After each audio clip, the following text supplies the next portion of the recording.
आज फिर आ गए हैं एक नए वीडियो के साथ। आज हम डिस्कस करेंगे आईपी एड्रेस के बारे में बिल्कुल शुरुआत से और लेके जाएंगे उसे एडवांस लेवल तक, ठीक है? तो बिना किसी देरी के चलते हैं अपने मेन स्क्रीन पर और देखते हैं वहाँ पर कि स्लाइड के अंदर क्या है, ठीक है? और चैनल को सब्सक्राइब करना मत भूलिएगा, आपका सपोर्ट बहुत ज़्यादा ज़रूरी है। वीडियो को ज़्यादा से ज़्यादा आप शेयर कीजिए, ठीक है? तो शुरुआत करते हैं आईपी एड्रेस से। आईपी एड्रेस को हम बोलते हैं इंटरनेट प्रोटोकॉल, ठीक है? इंटरनेट प्रोटोकॉल, तो सबसे पहला जो क्वेश्चन आना चाहिए वो ये कि प्रोटोकॉल क्या होते हैं? तो प्रोटोकॉल वैसे कोई बड़ी चीज़ नहीं होते, बस मोस्टली हम ये कह सकते हैं कि कुछ सेट ऑफ रूल्स होते हैं, ठीक है? कुछ सेट ऑफ रूल्स जिनके अंदर कुछ स्पेशली डिज़ाइन किया हुआ होता है या फिर इनको कुछ स्पेशली इंस्ट्रक्शन दिए हुए होते हैं कि इन्हीं के बेस पे आपको काम को करवाना है। तो आईपी एड्रेस के हिसाब से अगर हम देखें, बात करें आईपी एड्रेस के तौर पे, तो किस तरह के रूल्स को सेट किया जा सकता है? डेटा कैसे सेंड करना है, कैसे डेटा को रिसीव करना है, या फिर सोर्स कौन होगा? रिसीवर, जो रिसीव करेगा हमारे डेटा को, ठीक है? तो यही है आईपी एड्रेस या फिर इंटरनेट प्रोटोकॉल हम जिसको कह सकते हैं। चलते हैं हमारी नेक्स्ट स्लाइड पे कि what is an IP address. Sorry, यहाँ पे एन भूल गए, कोई बात नहीं। N IP address is a unique identifier. अब यूनिक आइडेंटिफायर कैसे?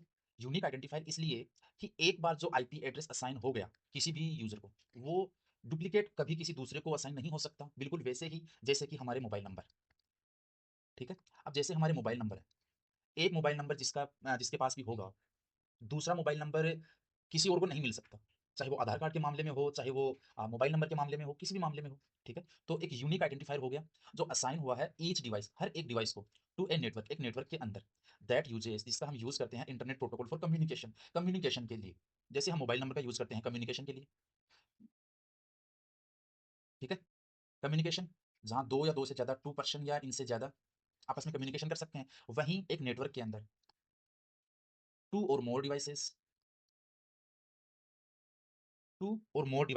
आपस में कम्युनिकेट कर सकते हैं, ठीक है? तो पर्पस क्या है आईपी एड्रेस का? जरूरत क्यों पड़ी हमें आईपी एड्रेस की? इसका मेन पर्पस जो है उसको हम एक बार डिस्कस करते हैं कि यूनिकली आइडेंटिफाई कर सकते हैं हम किसी भी डिवाइस को एक नेटवर्क के अंदर, कि एक नेटवर्क के अंदर अगर 100 1000 या फिर लाखों डिवाइस आपस में कम्युनिकेट कर रहे हैं या फिर वो कनेक्टेड हैं एक नेटवर्क के अंदर, तो उनको हम यूनिकली आइडेंटिफाई कर सकते हैं, ठीक है? जैसे कि 1000 लोग एक जगह खड़े हैं तो उनको हम आइडेंटिफाई कर सकते हैं उनके मोबाइल नंबर से, राइट? उनके आधार कार्ड से, उनके पैन कार्ड से, बिल्कुल उसी तरह हम उनको यूनिकली आइडेंटिफाई कर सकते हैं एक नेटवर्क के अंदर जितने भी डिवाइसेस कनेक्ट हैं। ये हेल्प करता है डेटा के रूट को करेक्ट डेस्टिनेशन तक पहुंचने में। जो भी डेटा आया है सेंडर से, उसको हेल्प करता है कि एक जो रियल जो यूजर है जिसने ये रिक्वेस्ट की है उसी के पास उस डेटा को पहुंचाना है। तो उसकी भी एक आइडेंटिटी ये स्टोर है इसके अंदर, ये बताता है कि मैं किस यूजर के थ्रू इस सर्वर के साथ कम्युनिकेशन करना चाहता हूँ, ठीक है? Next slide. आईपी एड्रेस के टाइप क्या है? आईपी एड्रेस के मोस्टली दो टाइप है, IPv6 and IPv4 and IPv6। IPv4 जो है वो पुराना हो चुका है, ओल्ड, और इसकी जितनी भी आईपीज हैं वो मोस्टली यूज्ड हो चुकी हैं, ठीक है? मोस्टली यूज्ड हो चुकी हैं और लिमिटेड आईपीज हैं इसके पास। IPv6 अभी लेटेस्ट है और बहुत बड़ा नेटवर्क इसके अंदर बना है। इतनी आईपीज हैं कि अगर पूरी दुनिया में एग्जिस्ट जितने भी लोग हैं जो इंटरनेट यूज में ले रहे हैं, अगर उनको हम 2 या 3 या 4 5 आईपी भी अगर एक सिंगल पर्सन को हम असाइन कर दें, तब भी शायद ये आईपीज बहुत ज्यादा होंगे, ठीक है? IPv4 जो है वो 32 बिट है और IPv6 जो है वो 128 बिट। अब इसको थोड़ा सा हम समझते हैं कि कैसे ये 32 बिट है और कैसे ये 128 बिट है। तो IPv4 जो है, आईपी वर्जन 4 जो है, इंटरनेट प्रोटोकॉल वर्जन 4 जो है, इसे 32 बिट कहा जाता है, ठीक है? अगर बाइट्स में अगर हम बात करें इसके बाइट्स में, तो कितने बाइट्स होगा? एक बाइट में कितने बिट? 8 बिट, ठीक है? तो अगर 32 बिट को हम डिवाइड कर दें 8 से, तो कितने बाइट आ जाएंगे? 4 बाइट। तो एक IPv4 जो है वो कितने बाइट्स का हो गया? 4 बाइट का या फिर 32 बिट का। IPv4 के अंदर 4 ऑक्टेट है और 4 जो ऑक्टेट हैं वो सेपरेट हो रहे हैं एक डॉट के साथ। लेट्स एग्जांपल, जैसे ये एक आईपी एड्रेस है हमारे पास 192.168.1.23, तो इसमें 4 ऑक्टेट हैं, इसमें 4 ऑक्टेट हैं। 192 एक ऑक्टेट है, 168 एक ऑक्टेट है, 1 इसमें एक ऑक्टेट है और 23 इसमें एक ऑक्टेट है, और ये सेपरेट हो रहे हैं एक डॉट के साथ। तो first, second, third and fourth, तो 4 ऑक्टेट हैं इसके अंदर जो सेपरेट किसके थ्रू हो रहे हैं? एक डॉट के साथ। ये आईपी एड्रेस 4 है, आईपी वर्जन 4 है। अब 32 बिट का क्या मतलब है? 32 बिट का मतलब है कि 2 टू द पावर 32, और इसका जितना भी आउटपुट आएगा, उतने आईपी एड्रेस इसके अंदर बनेंगे। इसी तरह अगर हम बात करें आईपी वर्जन 6 की, तो आईपी वर्जन 6 कितने बिट का है? 128 बिट। 128 बिट बहुत बड़ा नंबर है, तो ये 2 टू द पावर कितना हो जाएगा? 128 बिट, ठीक है? जो कि अराउंड 340 ट्रिलियन के समथिंग हो जाएगा। 340 ट्रिलियन। इसको हम लिखेंगे इस तरह से। इसमें कितने ऑक्टेट हो जाएंगे? फर्स्ट इसमें कितने नंबर हो जाएंगे? ये जो वैल्यू है इसकी, ये जो वैल्यू है इसकी, ये जो वैल्यू है, ये मैंने शॉर्टकट में इसको लिखा है। अगर हम बात करें इसको फुल स्क्रीन पर लेके जाने की, तो हम इसको देख सकते हैं, ठीक है? मैं आपको दिखाना चाहूंगा कि अगर बात करें हम लोग IPv6 की, IPv6, ठीक है? तो IPv6 के अंदर टोटल जो इसकी लेंथ हम बता सकते हैं, वो कितनी हो जाएगी? कितनी? 128 बिट के अराउंड इसकी, अराउंड क्या, 128 बिट्स की लेंथ हो जाएगी, जो कि 2 टू द पावर 128 है। वो हम नेक्स्ट स्लाइड के अंदर डिस्कस करेंगे कि 128 के अंदर इसके अंदर कितने नेटवर्क बनेंगे, अराउंड 340 ट्रिलियन, ठीक है? ये आगे की बात है। अभी यहाँ पे देखते हैं। अब जैसा हमारा IPv4 था, उसके अंदर कितने ऑक्टेट थे हमारे? 4 ऑक्टेट थे हमारे। और जो IPv6 हो जाएगा हमारा, उसके अंदर कितने ऑक्टेट या कितने नंबर इसके अंदर बनेंगे? 8 ऑक्टेट कह सकते हैं क्या? लेकिन जो ये सेपरेट होंगे वो डॉट से नहीं होंगे, इस बार ये सेपरेट होंगे हेक्साडेसिमल वैल्यू से। हेक्साडेसिमल, इनको हम सेपरेट करेंगे कोलन से, कोलन से इनको सेपरेट करेंगे।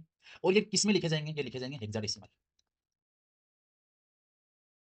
जो हमारा IPv4 था, जो हमारा आईपी एड्रेस 4 था, वो किस में लिखा जाएगा? वो लिखा जाएगा सिर्फ और सिर्फ नंबर्स के अंदर। नंबर्स कहाँ से? 0 से 255। तो अगर इनको टोटल कैलकुलेट करेंगे तो 256 नंबर इसमें आएंगे। लेकिन हेक्साडेसिमल वैल्यू की अगर हम बात करें हम हेक्साडेसिमल, तो हेक्साडेसिमल में क्या आ जाएंगे? 0 से 9 तक के सारे नंबर आ जाएंगे, 0 से 9 तक, और ए से एस तक के कैरेक्टर आ जाएंगे। इनको मिलाकर जो एक सेट बनेगा वो हमारा हेक्साडेसिमल का सेट होगा, ठीक है? हेक्साडेसिमल का एक सेट होगा। तो जैसे कि यहाँ पे है 2001:0DB8, ठीक है? ये हमारा एक हेक्साडेसिमल का सेट होगा। इस तरह के 8 इसके अंदर नंबर होंगे, सेट होंगे, ठीक है? ये हमारा IPv6 हो गया। अब बात करते हैं कि आईपी एड्रेस के टाइप क्या होते हैं। अब आईपी एड्रेस के टाइप अगर हम बात करें उसके बेस्ड ऑन फंक्शन पे, ठीक है? कि बेस्ड ऑन फंक्शन, और ये क्या थे? बेस्ड ऑन वर्जन इसके टाइप थे। बेस्ड ऑन वर्जन पे आईपी एड्रेस के दो टाइप है, IPv4, IPv6। IPv4 जो है वो 32 बिट का है, IPv6 जो है वो 128 बिट का है, ठीक है? अब बात करें बेस्ड ऑन फंक्शन, तो बेस्ड ऑन फंक्शन के अंदर आईपी एड्रेस के 4 टाइप हो जाएंगे: private IP, public IP, static IP and dynamic IP. अब इनके अंदर हम थोड़ा सा डिफरेंस करते हैं कि प्राइवेट आईपी क्या है। प्राइवेट आईपी वो है जो सिर्फ एक लोकल एरिया नेटवर्क के लिए असाइन की जाती है, जो जिसका यूज हम इंटरनेट कनेक्टिविटी के लिए नहीं कर सकते। ये जो प्राइवेट आईपी है वो कभी भी डायरेक्टली इंटरनेट से कनेक्ट नहीं हो पाती है, ठीक है? दूसरी हमारी पब्लिक आईपी, जिसके थ्रू हम इंटरनेट को एक्सेस कर सकते हैं। अब बात करें प्राइवेट आईपी और पब्लिक आईपी की, तो प्राइवेट आईपी का कोई भी चार्ज नहीं है, कोई चार्ज नहीं है। लेकिन पब्लिक आईपी के लिए हमें पे करना पड़ेगा। किसको पे करेंगे? हम आईएसपी को पे करेंगे। आईएसपी इंटरनेट सर्विस प्रोवाइडर जो हमारे हैं, जैसे इंडिया में जियो है, बीएसएनएल है, एयरटेल है और वोडाफोन है, और भी हो सकते हैं, ठीक है? ये हमारे आईएसपी हो गए। इनके पास जो आईपी आती है वो कहाँ से आती है? तो इनके पास जो आईपी आती है वो आती है LIR या फिर NIR। अब ये क्या होते हैं? लोकल इंटरनेट रजिस्ट्री या फिर नेशनल इंटरनेट रजिस्ट्री। इनके पास आईपी एड्रेस कहाँ से आता है? इनके पास आता है RIR, रीजनल इंटरनेट रजिस्ट्री। और RIR के पास इंटरनेट जो आईपी एड्रेस होते हैं वो कहाँ से आते हैं? तो इनके पास जो आईपी एड्रेस आते हैं वो आते हैं आईना। आईना एक बहुत बड़ी ऑर्गेनाइजेशन है, ठीक है? तो बात करते हैं हम पब्लिक आईपी की, तो इसके लिए हमें पे करना पड़ता है हमारे आईएसपी को। फिर बात करते हैं स्टैटिक आईपी और डायनेमिक आईपी। स्टैटिक आईपी और डायनेमिक आईपी क्या होते हैं? तो स्टैटिक आईपी वो आईपी जो फिक्स्ड है, फिक्स्ड आईपी। ये जो आईपी है ये चेंज नहीं होती है, ठीक है? ये आईपी चेंज नहीं होती है। जो हमारी डायनेमिक आईपी है ये आफ्टर 24 हावर्स ये आईपी चेंज हो जाती है। अब इनकी जरूरत हमें क्यों पड़ी, हम इनका यूज कहाँ करते हैं? फिर स्टैटिक आईपी जो होती है उसका यूज हम करते हैं वेबसाइट के लिए, और ये हमें लोकली मिलती है। जैसे कि हम हमारे मोबाइल फोन को यूज करते हैं, उसके अंदर हमें जो आईपी मिलती है वो यही मिलती है, जो आफ्टर सम टाइम क्या हो जाती है? चेंज हो जाती है।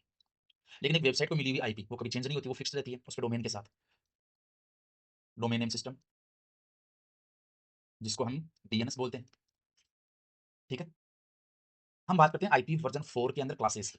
अब देखो IPv6 के अंदर कोई क्लासेस नहीं है, क्लासेस है ही नहीं। लेकिन IPv6 जो है उसमें कोई क्लास नहीं है, लेकिन IPv4 उसके अंदर 5 क्लासेस, ठीक है? Class A, class B, class C, class D and class E. Class A जो है उसकी जो रेंज है वो 1 से लेके और 126 मोस्टली ये 128 तक है, लेकिन 128 को हम छोड़ देते हैं और ये जाती है 127 तक। 1 से 127 इसको काउंट करते हैं, जिसमें 127 जो है वो रिजर्व्ड आईपी है। वो रिजर्व आईपी है किसके लिए? लोकल होस्ट के लिए। लूप बैक के लिए हम उसको बोल सकते हैं।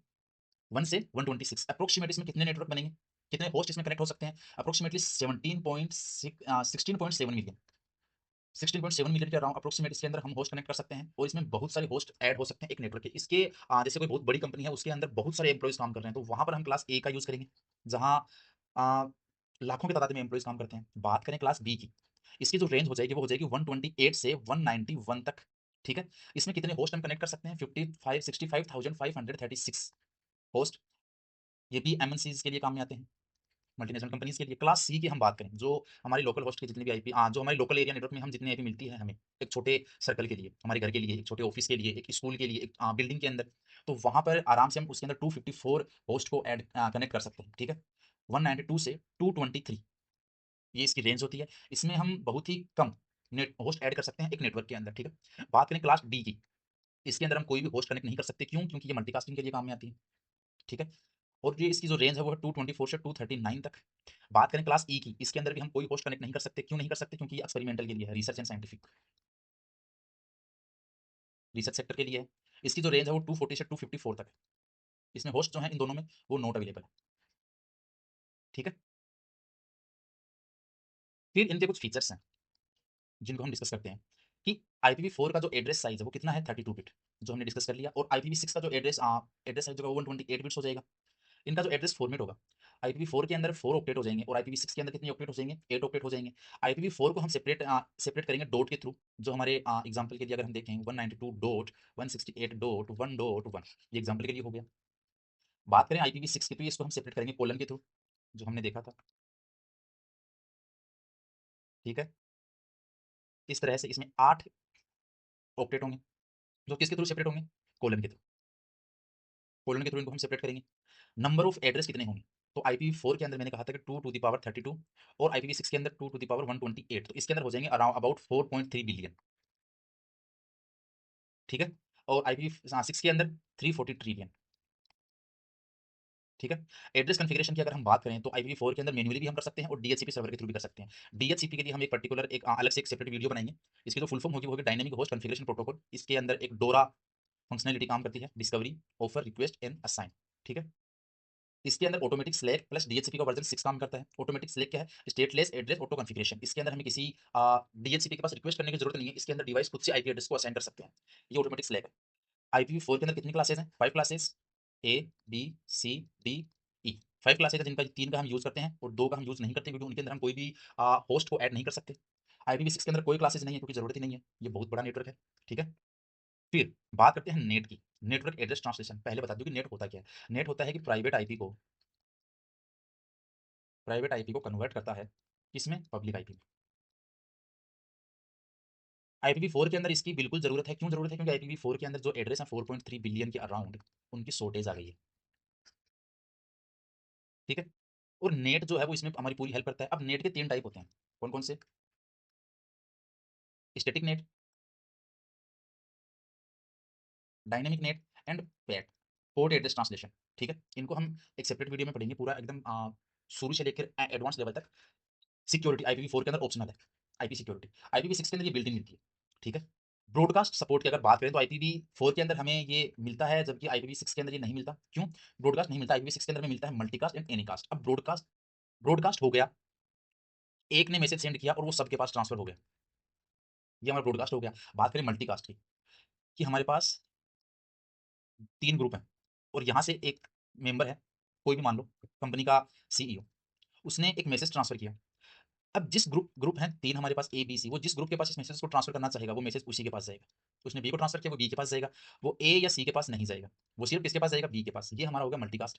बात करें एनीकास्ट, एनीकास्ट और एक चीज, बात मल्टीकास्ट के अंदर एक चीज और, कि मल्टीकास्ट किस तरह से काम करता है। मल्टीकास्ट के काम करने का तरीका ये है कि जिसके पास इसने मैसेज किया है ये सिर्फ उसी के पास जाएगा। ठीक है, बात करें एनीकास्ट की, तो एनीकास्ट जो है वो क्या किस तरह से काम करेगा, कि जैसे मैसेज सेंड किया तो फर्स्ट उसको नियर में जो भी क्लाइंट उसको मिलेगा ये उसी के पास मैसेज को डिलीवर कर देगा। ये बिल्कुल उसी तरह है जैसे कि एक टैक्सी, 5 आदमी टैक्सी को हायर कर रहे हैं, जो उसके सबसे नजदीक होगा ये उसी को सबसे पहले पिकअप करेगा। ठीक है, बात करें फ्रेगमेंटेशन की, फ्रेगमेंटेशन क्या होता है? एक बहुत बड़ा नेटवर्क, एक सेकंड समझो, एक बहुत बड़ा पैकेट है हमारे पास डेटा का। जैसे कि हमारे पास एक डेटा है जिसकी साइज 2000 बिट्स है या फिर बाइट्स है, ठीक है? हम एक साथ डेटा को सेंड कर सकते हैं 500 बिट्स या फिर बाइट्स। एक बार के लिए हम बिट्स मान लेते हैं, हम बिट्स मान लेते हैं, ठीक है? तो यहाँ पे क्या होगा? डेटा की जो साइज है वो है 2000 बिट्स और हम सेंड कर सकते हैं एक बार में सिर्फ 500 बिट्स। तब हम क्या करेंगे? हम इसका फ्रेगमेंटेशन करेंगे 500 बिट्स प्लस 500 बिट्स, 1500 बिट्स और 500 बिट्स। हमने इसका फ्रेगमेंटेशन कर दिया, इसको 2 पार्ट में हमने इसको डिवाइड कर दिया। अब हम इस डेटा को आराम से ट्रांसफर कर सकते हैं इंटरनेट के ऊपर, ठीक है? IPv4 के अंदर ये जो प्रोसेस होती है वो राउटर के थ्रू और होस्ट के थ्रू कंप्लीट की जाती है और IPv6 के अंदर ये सिर्फ सोर्स के थ्रू ही कंप्लीट कर दी जाएगी। इसमें राउटर का या फिर रिसीवर का कोई रोल नहीं है। बात करें हेडर की कॉम्प्लेक्सिटी की, हेडर की कॉम्प्लेक्सिटी IPv4 के अंदर बहुत ही कॉम्प्लेक्स है क्योंकि इसके अंदर वेरिएबल साइज आ जाएंगी और IPv6 के अंदर ये बहुत ही सिंपल है, सिंप्लीफाइड किया गया है क्योंकि ये फिक्स्ड साइज के अंदर रहेगा। हेडर के ऊपर हम एक पर्टिकुलर एक सेपरेट वीडियो बनाएंगे जिसके अंदर हम कंप्लीट हेडर को रीड करेंगे, जिसके अंदर हमारे सोर्स एड्रेस होगा, हमारा डेस्टिनेशन एड्रेस होगा, हमारा सोर्स हेडर होगा, हमारा डेस्टिनेशन हेडर होगा, उसके अंदर आईपी का एड्रेस होगा पूरा 0x08। हम पूरा इसको रीड करेंगे कि और इसके अंदर क्या-क्या डेटा है इस हेडर के अंदर।